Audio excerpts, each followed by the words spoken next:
Muito bem, no encerramento da lição número 7, vamos rever alguns pontos importantes, falando sobre a esperança que nos decepciona, a fé inabalável, a esperança indestrutível. Obviamente que essa lição não termina aqui, ela continua em nossa vida, porque nós vamos sempre passar por provações e privações.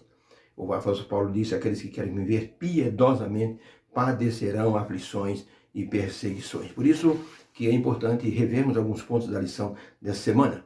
O apóstolo Paulo diz que todas as provações que nós passamos é para o nosso crescimento.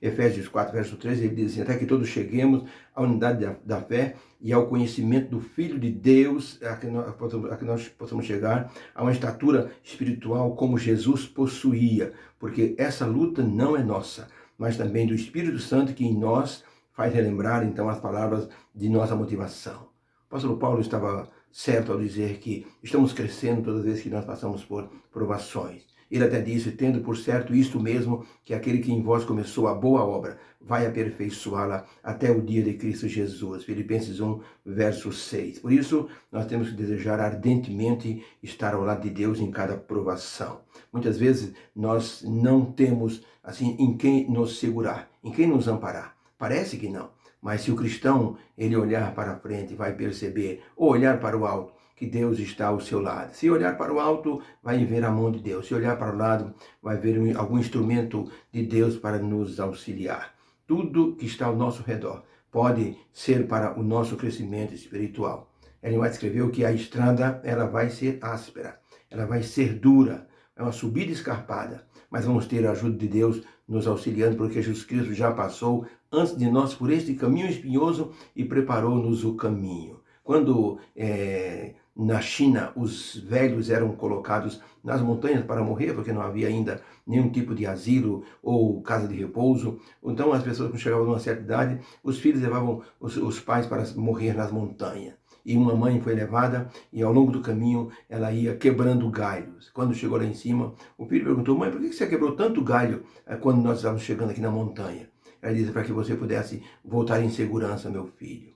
Esse filho: então não posso deixar a senhora aqui. A senhora se preocupou comigo enquanto eu estava trazendo a senhora para morrer aqui no isolamento? Não. Esse moço voltou e a sua atitude mudou as condições na China de como tratar os mais idosos. O Senhor Jesus passou antes de nós. Ele foi quebrando os galhos do caminho para que a nossa estrada se tornasse mais leve. Por isso, no estudo de domingo, nós estudamos sobre uma visão mais ampla. O profeta Abacuque tinha uma visão assim focada no momento da sua crise, mas ele não estava vendo o panorama geral, que era o grande conflito. Deus estava mostrando que o povo ficaria escravo dos assírios e de Babilônia, mas Deus disse: eu vou me vingar desses povos que estão escravizando o meu povo, vou trazer o meu povo de volta para o seu local. E ao mesmo tempo, Abacuque viu Jesus Cristo como Messias e viu também a queda de Babilônia, que está prefigurado em Apocalipse capítulo 18. Por isso, o apóstolo Paulo nos diz que nossa luta não é contra a carne, é contra as potestades nos lugares celestiais.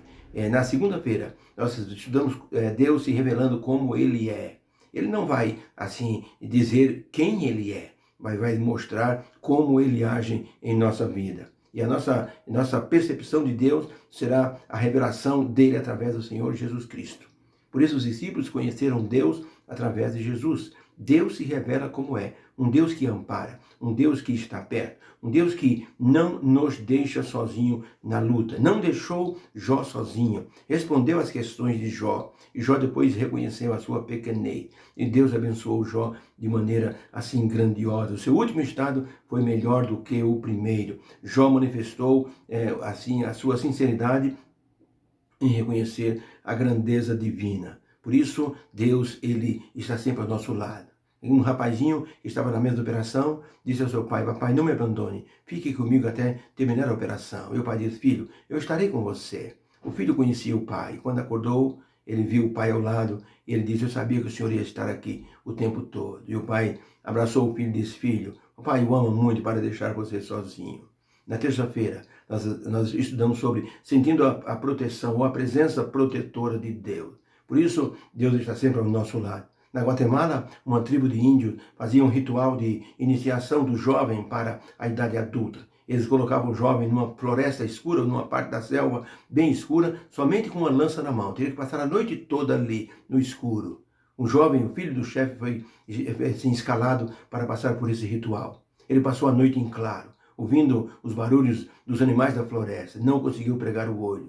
Mas quando o dia amanheceu, ele percebeu que o seu pai estava a poucos metros dele, guardando a sua presença, a sua estadia ali. Deus está sempre ao nosso lado, como um grande guerreiro, nos ajudando a crescermos na fé e a termos a nossa iniciação na fé, para que possamos honrar o seu santo nome. O profeta Isaías expressou sua confiança em Deus. Ele disse: Israel, você é o povo que Deus elegeu, descendência de Abraão. Vou te buscar onde você estiver e vou trazer você de volta para o seu lugar. Você vai ser um povo que vai ser outra vez renomado e famoso. Ele disse: povozinho de Jacó. Você é o meu povo, eu te ajudo. Deus disse: se você é a nação que eu amo, e por você eu sou capaz de empenhar muitas nações, porque eu te amo muito. O livro de Isaías, capítulo 41, de 8 a 14, tem essa declaração divina. Isaías mostrou que Deus se comprometeu ao estar com seu povo. Isso traz para nós uma segurança muito grande. Ter a certeza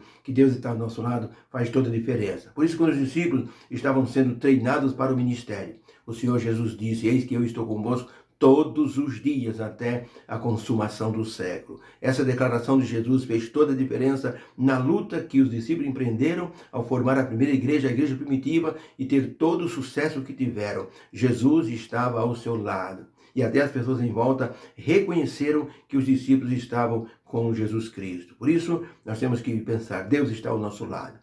Numa das batalhas da Itália, um soldado foi mandado para resgatar um oficial que estava ferido. Ele foi e trouxe o oficial para ali a trincheira, mas percebeu que os caminhões estavam indo embora. E ele ficou assim, desesperado. O carro do rei também se deslocou. E ele então disse para o oficial ferido: estamos perdidos. Até o rei foi embora. De repente, uma mão forte tocou no ombro do soldado, e quando ele se virou rapidamente, era o rei que dizia: o seu rei está aqui. O rei não foi embora. Lute, soldado, para defender o seu rei. E durante todo aquele dia, aquele soldado lutou bravamente, defendendo o local onde estava o tenente ferido e o seu rei. Quando foi no final da tarde, quase perto da anoitecer, um caminhão do exército veio e salvou a todos eles. Mas o rei estava presente ali. Ellen White, no livro Mensagem Escolhida, volume 1, página 416, ela diz assim: devemos ser um com Cristo, assim como o Pai é um com Deus, com Cristo, pelo menos.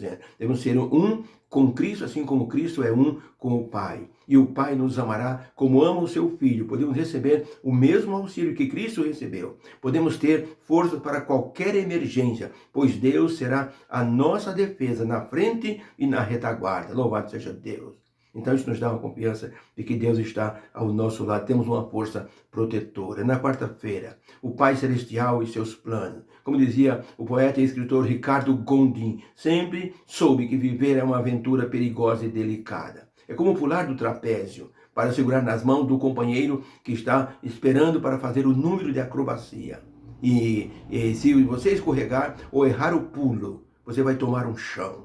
Não é um chão, logicamente, porque os trapezistas têm uma rede, mas na vida real é um chão mesmo. Se não fosse a mão de Deus nos segurando, nós estaríamos todos derrotados. Por isso que todos no mundo procuram ter uma esperança em alguma coisa. Jeremias 29, verso 11, Deus disse para Jeremias escrever para o povo cativo em Babilônia essas palavras: porque eu bem sei os pensamentos que eu tenho a respeito de vós, pensamentos de paz e não de mal, para vos dar um futuro e uma esperança. Louvado seja Deus. Deus está dizendo isso para você. Eu sei os pensamentos que eu tenho a respeito de vós, pensamentos de paz e não de mal, para vos dar um futuro e uma esperança. Esse é o plano divino, o plano de nos dar um futuro e uma esperança. Jeremias escreveu isso para o povo em Babilônia, e isso animou o povo para que pudesse retornar do exílio assim que os persas ocuparam o trono de Babilônia. Por isso, quando estivermos assim em qualquer situação desagradável, pensemos em Deus como aquele que está ao nosso lado. Um dia, um pastor, ministro do Evangelho, foi até o Japão para pegar os restos mortais dos seus pais. Quando acabou a Segunda Guerra, a bomba que explodiu em Hiroshima e Nagasaki destruiu todas as coisas. Ele chegou lá e ficou impressionado com a destruição da bomba atômica. A casa onde seus pais moravam estava virada em pó. Tudo era escombros e tudo havia sido queimado pelo calor atômico.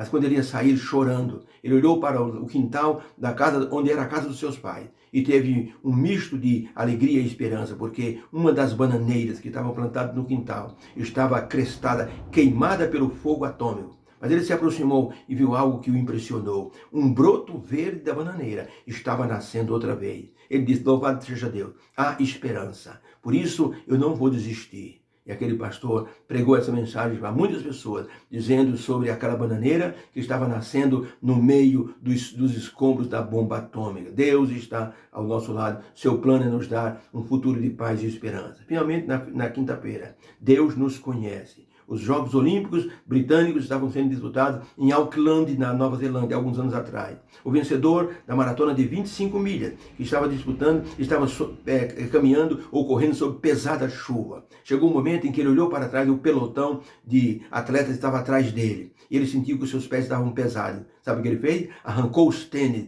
e concluiu a corrida sem os tênis, porque os tênis estavam pesados, encharcados, impedindo o seu desempenho. Como cristão, temos que saber, teremos que muitas vezes nos desfazer de algumas coisas que estão impedindo a nossa caminhada para o céu. Deus usa os crisóis para retirar de nós alguns pesos mortos que estão impedindo nossa caminhada para o céu. Então, não se desespere quando você estiver passando por alguma provação. É Deus limpando a sua vida para que você se torne um campeão na fé. Que essa lição tenha sido uma bênção para a nossa vida. A esperança que não decepciona. Ellen White, no livro Ciência do Bom Viver, página 489, ela escreveu: a presença do Pai acompanhava Cristo, e nada lhe sucedia que o amor infinito não tivesse permitido para a bênção do mundo. Aí residia o seu e o nosso motivo de conforto.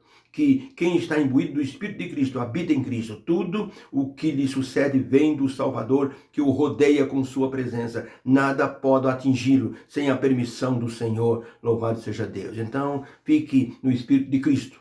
Não desista, porque nada acontece sem a permissão divina. Finalmente, vimos que os planos de Deus são planos que nos dão esperança. Que o Senhor te abençoe. Que haja uma bênção no seu coração. Que você supere a sua provação através da esperança em Deus. E creia, Deus está ao seu lado, ao nosso lado. Vamos orar. Obrigado, Senhor, pela edição dessa semana. A esperança que não decepciona. Que o teu poder acompanhe cada um dos meus irmãos. Que haja uma bênção em cada coração. E que possamos vencer todas as solicitudes dessa vida por sua presença e o teu poder em nossa vida. Em nome de Jesus. Amém. Fica com Deus. Uma feliz sexta-feira e um feliz sábado amanhã. Que Deus te abençoe. Amém.